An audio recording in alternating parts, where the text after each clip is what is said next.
আসসালামু আলাইকুম এভরিওয়ান, কী অবস্থা সবার? সো আমি বিকালে নাস্তা বানাচ্ছি।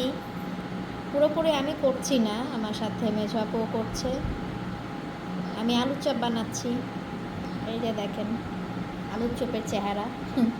যাই হোক, এরপর এটা হচ্ছে বেসনে কোটিং করে তারপর হচ্ছে ভেজে ফেলবো।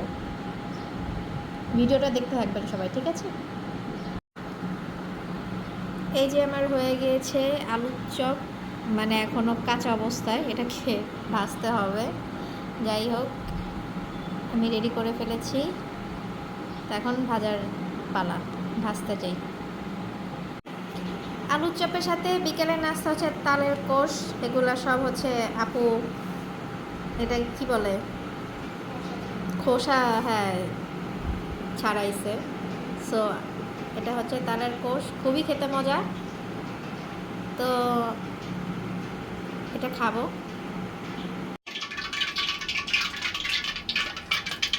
এই যে আলুর চপ দিয়ে দিলাম তেলে, বেসনে কোট করে। এটা একটু সাবধানে দিতে হয়, নাহলে তেল আবার। আমরা এটা হচ্ছে সিলিন্ডারের চুলায় রান্না করছি, আলুর চপ ভাজতেছি সিলিন্ডারের চুলায়, কারণ গ্যাস নাই। খুবই এটা একটা পেইনফুল যে গ্যাস থাকাকালীন তারপরও গ্যাস পাচ্ছি না। এখন আমরা সিলিন্ডারে রান্না করছি, কারণ সকাল থেকে বিকাল অবধি সিলিন্ডারে রান্না বান্না চলে, গ্যাসের টাকাও দেই, গ্যাস পাই না। তো আমার এলাকায় গ্যাস থাকেই না। সকালে নাস্তার সিলিন্ডার, দুপুরের খাবার সিলিন্ডারে, এখন যে বিকেলে নাস্তাটা বানাবো সেটাও সিলিন্ডারে। যাই হোক, এটা খুবই একটা পেইনফুল, কারণ এখানে গ্যাসের টাকাও দিচ্ছি আর সিলিন্ডারের যে চড়া দাম, এখন তো সবাই জানে, যারা সিলিন্ডার চালায় তারা সবাই মোটামুটি জানে যে সিলিন্ডারে এখন অনেক খরচ। তো গ্যাসের টাকা সিলিন্ডার দুইটা মিলে অনেক বেশি খরচ হয়ে যায়। তো এই যে আমার আলু চপ ভাজা হয়ে আসছে, আমি এটা তুলে ফেলছি।